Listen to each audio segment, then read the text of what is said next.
যে কারো নাম দিয়ে গান বানিয়ে তাকে বার্থডেতে উইশ করতে পারবেন।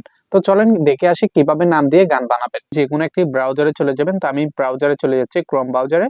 ক্রোম ব্রাউজারে আসার পর আপনার সার্চ বারে লিখে দিবেন উইগো কাপ। আমি উইগো কাপ লিখে সার্চ করে দিলাম। উইগো কাপ এই ওয়েবসাইটে চলে যাবেন। তো আমি এখানে চলে গেলাম, এখানে একটি ক্লিক করে দিবেন। তো আমি এখানে ক্লিক করে দিচ্ছি। একদম নিচে চলে আসবেন স্ক্রল করে। তো আমি একদম নিচে চলে, এখানে একটি ক্লিক করে দিবেন। প্রিন্ট ইউর নেম, এখানে আপনি যার নাম দিয়ে সংটি বানাতে যাচ্ছেন সেই নামটি এখানে দিয়ে দিবেন। এটি দেওয়ার পর আপনারা কি করবেন, এখানে সার্চ বারে একটি ক্লিক করে দিবেন। তো আমি এখানে ক্লিক করে দিলাম, যে নাম চলে আসবে, আপনার নামের উপর একটি ক্লিক করে দিবেন। তো আমি নামে ক্লিক করে দিচ্ছি। নামে ক্লিক করার পর এখানে দেখতে পাচ্ছেন প্লে বার্থডে সং, এখানে একটি ক্লিক করে দিবেন। তো আমি এখানে ক্লিক করে দিচ্ছি। এখানে ক্লিক করার পর আপনারা এখান থেকে শুনতে পাবেন। তো এখানে দেখতে পাচ্ছেন অলরেডি কিন্তু আমার যে সংটি বানিয়েছিলাম সেটি কিন্তু অলরেডি হয়ে গেছে। তো এটি ডাউনলোড করার জন্য আপনারা কি করবেন, এখানে দেখতে পাচ্ছেন থ্রি ডট লাইনে একটি ক্লিক করে দিবেন। এখানে ক্লিক করার পর আপনারা কি করবেন, এখানে ডাউনলোড অপশন দেখতে পাচ্ছেন, ডাউনলোডে ক্লিক করে দিবেন।